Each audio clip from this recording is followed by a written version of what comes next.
আওয়ামী লীগের দাফন হয়েছে দিল্লিতে এবং এই আওয়ামী লীগ বাংলাদেশের রাজনীতিতে আর কোনোদিন ফিরে আসা সম্ভব নয়। প্রথমত আমাদের গতবারের জুলাই পদযাত্রা আমাদের তিনটি বিষয় ছিল: বিচার, সংস্কার এবং নতুন সংবিধান।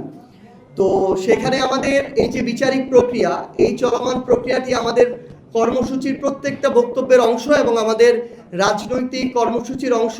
এটা শুধু পার্টি হিসেবে জাতীয় নাগরিক পার্টি এনসিপির চাওয়া নয়। আমরা মনে করি যারা জুলাই অভ্যুত্থানে অংশগ্রহণ করেছে, যেই দলেরই হোক, যেই ধর্মের হোক, যেই মতের হোক, প্রত্যেকেই তাদের জায়গা থেকে চাইবে যে আমাদের এই যে প্রয়োজনীয় সংস্কারগুলো, যেগুলো গণভোটে রায় হয়েছে, সেই সংস্কারগুলো হতে হবে এবং যারা এই স্বৈরাচারী শক্তি ছিল, যারা এই গণহত্যার নির্দেশদাতা, গণহত্যার সাথে জড়িত, তাদেরকে বিচারিক প্রক্রিয়ার মধ্যে নিতে হবে। আমরা আজকে আমাদের স্বরাষ্ট্রমন্ত্রী জনাব সালাউদ্দিন আহমেদের বক্তব্য শুনেছি। সেখানে শহীদ পরিবার এবং জুলাই যোদ্ধা আমাদের যারা রয়েছেন তাদেরকে নিয়ে যে আয়োজন আমাদের মাননীয় প্রধানমন্ত্রীও ছিলেন, সেখানে স্বরাষ্ট্রমন্ত্রী জনাব সালাউদ্দিন আহমেদ স্পষ্টভাবে বলেছেন যে এই আওয়ামী লীগ হচ্ছে গণহত্যাকারী রাজনৈতিক দল। রাজনৈতিকভাবে এই আওয়ামী লীগের পতন হয়েছে এবং দল হিসেবে আওয়ামী লীগের বিচার করা হবে।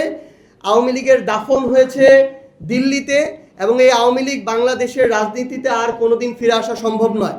আমরা চাই বিএনপির মুখপাত্র হিসেবে জনাব সালাউদ্দিন আহমেদ যেই বক্তব্য দিয়েছেন, এই বক্তব্য, কথা এবং কাজে আমরা যেন এটার বাস্তবায়ন দেখতে পাই এবং আমরা প্রত্যাশা করি গণঅভ্যুত্থানে অংশগ্রহণকারী রাজনৈতিক দল হিসেবে বিএনপির প্রত্যেকটি নেতাকর্মী তাদের অন্তরে এই চাওয়াটি ধারণ করে।